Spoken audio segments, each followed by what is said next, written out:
નમસ્કાર મિત્રો,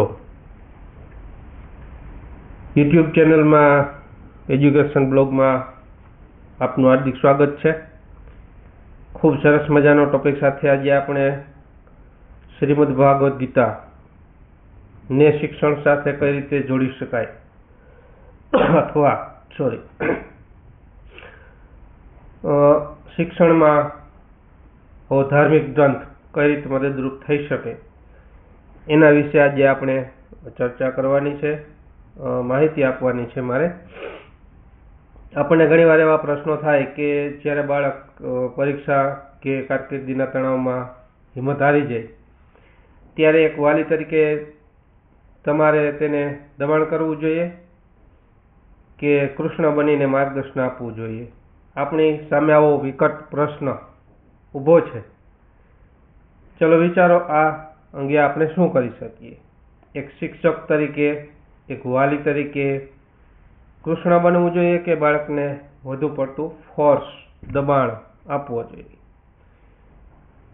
તો મિત્રો, આ એક સરસ મજાના ટોપિક સાથે આપણે આગળ વધીએ અને ભાગવત ગીતામાંથી ઘણા બધા શ્લોકો કેટલાક લીધેલા હતા। આની પહેલા પણ આપણે ભાગવત ગીતાના કેટલાક શ્લોકોની શિક્ષણ સાથેના સંબંધની ચર્ચા કરી હતી।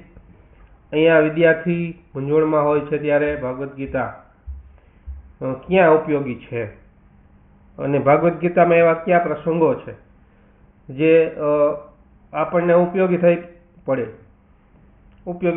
થઈ શકે, ઉપયોગ કરી શકાય? તો શ્રીમદ ભગવદ્ ગીતાનો સૌથી મોટો પ્રસંગ આપણે જાણીએ છીએ કે કુરુક્ષેત્રના મેદાનમાં શ્રી કૃષ્ણ અર્જુનને ઉપદેશ આપે છે। એટલે અહીંયા પોતે જ એક શિક્ષણ અને માર્ગદર્શકનું ઉદાહરણ છે અને અર્જુનનો વિષાદ એ શ્રી કૃષ્ણ અને શ્રી કૃષ્ણનું કાઉન્સેલિંગ। આ પ્રસંગ છે એ આજના શિક્ષક, વિદ્યાર્થી અને વાલી બાળકના સંબંધો સાથે સીધો જોડાયેલો છે। આમાંથી શીખવાની બાબતો એટલી છે કે સાંભળવું, સમજવું, માર્ગદર્શન આપવું, વિશ્વાસ અને ધીરજ રાખવી, પરિણામ નહીં પણ કલ્યાણ મહત્વપૂર્ણ છે। આ બધી વસ્તુઓ છે બાળકને સમજાવવાની છે। તો બંનેનો જે સંવાદ થાય છે અર્જુન અને કૃષ્ણનો, એ વાલી અને બાળક અથવા તો શિક્ષક વિદ્યાર્થી વચ્ચે કઈ રીતે સાધી શકાય એ વિશે આપણે આગળ વધીએ। પ્રસંગ છે, ખૂબ જ મોટો પ્રસંગ છે, ટૂંકમાં લેવાનો પ્રયાસ મેં કર્યો છે કે કુરુક્ષેત્રના મેદાનમાં અર્જુનનો ભ્રમ હતો।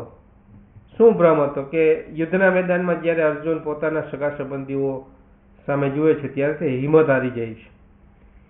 તો અહીંયા આ પ્રસંગ છે ભગવદ્ ગીતાના અધ્યાય 1માંથી શ્લોક 28 થી 47 ની અંદર લીધેલો છે। અર્જુનના હાથમાંથી ધનુષ છે એ ગાંડિયું સરી પડે છે, હાથ ધ્રુજવા લાગે છે, તે યુદ્ધ કરવાની ના પાડી દે છે। આવો અર્જુનનો વિષાદ છે। વિષાદ એટલે દુઃખ, આવી મૂંઝવણ છે। ત્યારે અર્જુન એક વિદ્યાર્થી તરીકે, એક યોદ્ધા હોવા છતાં માનસિક તણાવમાં, સ્ટ્રેસમાં આવી જાય છે અને નકારાત્મકતાને કારણે એ ભાંગી પડે છે। ત્યારે ભગવાન શ્રી કૃષ્ણ એક આદર્શ શિક્ષક, કાઉન્સેલર અને એક વાલીની ભૂમિકા ભજવે છે। આ પ્રસંગ આપણને શીખવે છે કે સાચું માર્ગદર્શન જીવનમાં સંકટ સમયે દીવા સમાન છે। તો 3 મોટા પાઠ છે એ મહાભારતમાંથી આપણને ઘણી બધી શીખ આપી જાય છે। એમાં પહેલો પાઠ એવો છે કે પરાણે ભણાવવાને બદલે શંકાઓનું નિવારણ। તો પ્રોબ્લેમ સોલ્વિંગનો પ્રસંગ છે। આ પ્રસંગમાં એવું છે કે આ પ્રસંગ છે એ અધ્યાય 2માંથી શ્લોક 7-11 સુધીમાંથી લીધેલું છે। એમાં પ્રસંગ એવો છે કે શ્રી કૃષ્ણ અર્જુન પર ગુસ્સે થતા નથી, તેને ફરજિયાત યુદ્ધ કરવા દબાણ નથી કરતા। તેઓ પહેલા અર્જુનની મૂંઝવણને શાંતિથી સાંભળે છે। એટલે અહીંયા કોઈ પણ વ્યક્તિને આપણે જ્યારે એક કન્ફ્યુઝનમાં હોય ત્યારે આપણે તેની સાંભળવી જોઈએ। પેલો મુદ્દો આ છે। તો શિક્ષણની અંદર પણ કંઈક આવી પરિસ્થિતિનું નિર્માણ થાય છે। આજના શિક્ષકો અને વાલીઓ એ પણ બાળક ભૂલ કરે કે નબળું પડે ત્યારે ખીજાવાને બદલે તેની સમસ્યા શું છે એ પ્રેમથી સાંભળો, બરાબર ને? એટલે સૌ પ્રથમ છે સાંભળવું એ જ સાચું માર્ગદર્શનની પ્રથમ પાયરી છે. તો પહેલો પાઠ છે પરાણે ભણાવવાને બદલે એની શંકાનું સમાધાન કરવું, નિવારણ લઈ આવવું. એટલે પેલું સાંભળવું, તેનું બાળકનું સાંભળવાની વાત છે. બીજું છે પરિણામની ચિંતા વગર પ્રક્રિયા પર ધ્યાન આપો. બરાબર, પ્રોસેસ રિઝલ્ટની વાત છે. આ પાઠ છે મેં ભગવદ્ ગીતા અધ્યાય 2 માંથી 47મો શ્લોકનો ઉપયોગ અહીંયા કરેલો છે. ગીતાનો સૌથી મોટો પાઠ આપે છે શ્રી કૃષ્ણ. તો કર્મણ્યેવાધિકારેસ્તે મા ફલેષુ કદાચન. કર્મણ્યેવાધિકારેસ્તે મા ફલેષુ કદાચન. આવો પ્રસંગ કુરુક્ષેત્રના મેદાનમાં જ્યારે અર્જુન છે એ હારી જાય છે ત્યારે આવું કૃષ્ણ ભગવાન કહે છે કે તારો અધિકાર માત્ર શેમાં છે? કર્મ કરવામાં, પરિણામ પર નહીં. તો શિક્ષણમાં પણ આવી જ ઘટનાઓ બને છે. આવું જ કંઈક સમજાવવાની વાત છે કે આજના વિદ્યાર્થીઓ માટે ખૂબ જ જરૂરી છે. પરીક્ષામાં ઓછા માર્ક્સ આવશે તો સમાજ શું કહેશે, વાલી શું કહે છે, શિક્ષક શું કહે છે, આપણા મિત્રો શું કહે છે, આવા ઘણા બધા ડરથી એ તણાવમાં આવી જાય છે. પણ અહીંયા વાલીઓએ બાળકને શીખવવું જોઈએ કે માત્ર મહેનત પર ધ્યાન આપો. Only work in focus. બરાબર, તો કામ ઉપર ધ્યાન આપો, મહેનત પરિશ્રમ ખૂબ કરો, દરરોજની પ્રક્રિયામાં સુધારો લાવો. ક્યાંક ક્યાંક ભૂલો થતી હોય છે અથવા ક્યાંક કન્ફ્યુઝન આવે છે તો એનું સોલ્વિંગ કરો. એટલે દરરોજ જે કંઈ શીખો છો એ પ્રક્રિયામાં ક્યાંક ક્યાંક સુધારો લાવો. એકાગ્રતા, નિયમિતતા અને પ્રયત્ન પર ધ્યાન આપો, ફોકસ કરો, એકાગ્રતા લાવો. કેટલાક વિદ્યાર્થીઓ છે એ વાંચતા મોબાઈલ ના સોંગ સાંભળતા હોય છે. કેટલાકને એવી જગ્યાએ રીડિંગ કરવું ગમતું હોય છે, ભણવાનું ગમતું હોય છે જ્યાં શોર વધારે હોય. તો આ બધી વસ્તુઓ છે એ એકાગ્રતા, તમારી નિયમિતતાનો ભંગ કરે છે. નિયમિતતા એટલે અહીંયા આપણે એ સમજવાનું છે કે કોઈ પણ કાર્ય કરીએ ત્યાં નિયમિતપણે કરવું, રેગ્યુલરલી. બરાબર છે. એક સાથે તમે એક સામટું કામ ભેગું કરી દો અને પછી તમારે રિઝલ્ટ જોઈતું હોય તો એ ક્યાંથી મળે? તો તમારે કાયમી થોડું થોડું વસ્તુ છે ક્લિયર કરતી જવી પડે. નિયમિતતા એમાં પણ કેળવવી પડે. કોઈ પણ અભ્યાસક્રમ હોય, કોઈ પણ સ્ટડી સેન્ટર હોય તો ત્યાં તમારે નિયમિતપણે બધું જ કાર્ય કરવું પડે તો તમે સફળતા મેળવી શકો. આવું ગાઈડન્સ વાલીઓએ આપવું જોઈએ અને તો પરિણામ સ્વાભાવિક રીતે આવશે જ. બરાબર, તો આ 3 પ્રોસેસ વાલીઓએ છે એ બાળકને સમજાવવી જોઈએ.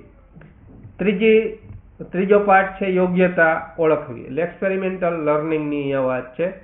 ભગવદ્ ગીતાના 4થા અધ્યાયમાંથી 33મા શ્લોકનો અનુવાદ કરી અને આપની સામે મૂકેલો છે. પ્રસંગ એવો છે કે અર્જુનને જ્ઞાન, ભક્તિ અને કર્મનો માર્ગ બતાવીને તેણે આત્મવિશ્વાસ પાછો જગાડવો જોઈએ. બરાબર ને? એટલે જ્યારે અર્જુન છે કુરુક્ષેત્રના મેદાનમાં ભાંગી પડે છે કારણ કે પોતાની સામે સગાવાલાઓ, એના મિત્રો, એના દાદા દાદીઓ, આ બધા જ સગાઓ છે એની સામે હોય છે ત્યારે એ પોતે ભાંગી પડે છે, હથિયારો નીચે મૂકી દે છે. પરંતુ એનામાં કૃષ્ણ ભગવાન છે એ એવું કહે છે કે તારી ક્ષમતાને ઓળખ. બરાબર ને? એની ક્ષમતાને યાદ અપાવે છે કે તે એક ક્ષત્રિય છે અને તેનું કામ અધર્મ સામે લડવાનું છે. બરાબર, તો શિક્ષણની અંદર પણ કંઈક આવું છે કે દરેક બાળકની અંદર એક સ્કિલ છુપાયેલી હોય છે, એક આવડત છુપાયેલી હોય છે. અને શિક્ષણનું કામ શું છે? તો બાળકને તેની એ શક્તિને ઓળખવામાં મદદ કરવી. આ શિક્ષણનું કામ છે. તો બાળકને કેટલીક શક્તિ ઓળખવાના માર્ગો છે. એમાં શિક્ષકે સતત નિરીક્ષણ કરવું જોઈએ, બાળકની સાથે સતત વાતચીત કરવી જોઈએ, નાની નાની સફળતાઓમાં પણ પ્રશંસા કરવી જોઈએ, યોગ્ય તક અને માર્ગદર્શન આપવું જોઈએ. જો આ 4 માર્ગ છે એ 4 માર્ગ જો બાળકને શીખવવામાં આવે તો એની યોગ્યતા, એની ક્ષમતા છે, એફિશિયન્સી છે એ ઓટોમેટિકલી બહાર આવશે. તો યાદ રાખો કે દરેક બાળક અનોખું છે.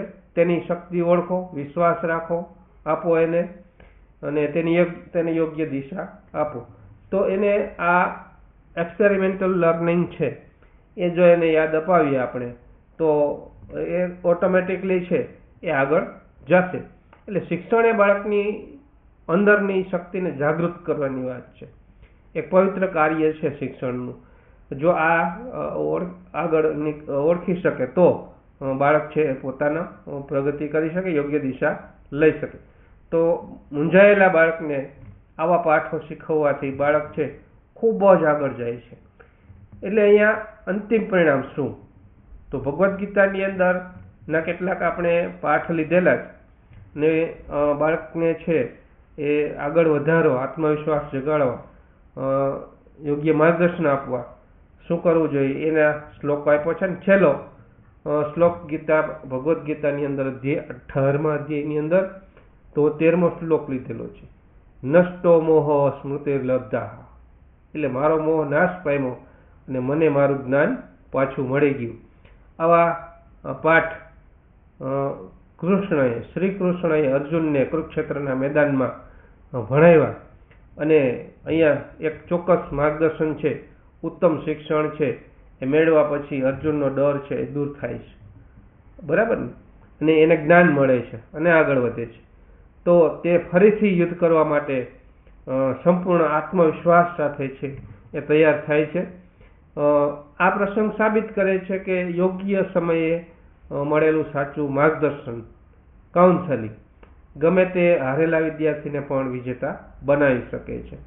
એટલે વાલીઓએ, શિક્ષકોએ આવા બાળકો જે છે જે ભાંગી પડે છે અથવા તો જેને જ્ઞાન લેવામાં કેટલાક કન્ફ્યુઝન્સ ઊભા થાય છે, કેટલાક પ્રશ્નો ઊભા થાય છે, તો એના પ્રશ્નો કઈ રીતે સોલ્વ કરવા, એને કેવું માર્ગદર્શન આપવું, આ બધી વસ્તુઓ આપણને ભગવદ્ ગીતા મહાન ગ્રંથોમાંથી આપણને મળે છે. તો એનો ઉપયોગ કેમ ન કરીએ? ઘણી વખત આપણને પણ કન્ફ્યુઝન થાય છે કે બાળક આવું જીદ કરે છે, આવું કરે છે, તો શું કરવું? ત્યારે આપણે ધર્મ તરફ પાછું વળવું જોઈએ. તો આ પાઠ આપવાનો મુખ્ય સંદેશ એટલો જ છે કે સાંભળો, સમજો અને માર્ગદર્શન આપો. 3 વસ્તુ છે એ જો બાળકને આપવામાં આવે, કોઈ વ્યક્તિને આપવામાં આવે, તો હું નથી માનતો કે એનામાં આત્મવિશ્વાસ ન જાગી શકે, એનામાં સફળતા ન આવી શકે.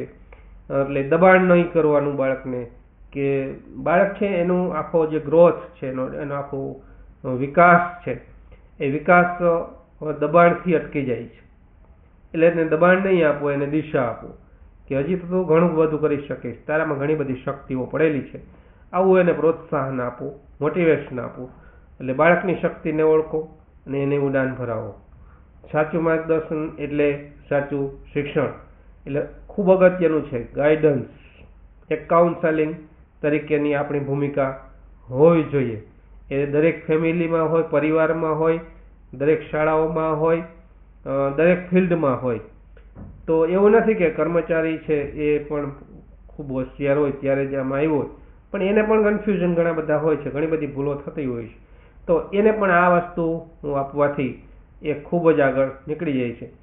જે રીતે શ્રી કૃષ્ણ અર્જુનને સાંભળ્યો,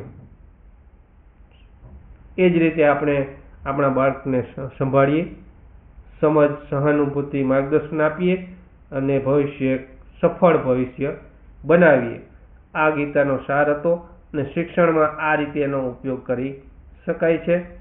તો ખૂબ જ સરસ વિડીયો અને માહિતી આપને આપવાનો પ્રયાસ કર્યો છે. તો આ જીવનમાં ખૂબ ઉપયોગી થશે એવું હું માનું છું. તો ખૂબ ગમ્યો હશે આપને આ વિડીયો. લાઈક કરજો, કોમેન્ટ કરજો, શેર કરજો. ફરી મળીશું નવા વિડીયો સાથે. ધન્યવાદ.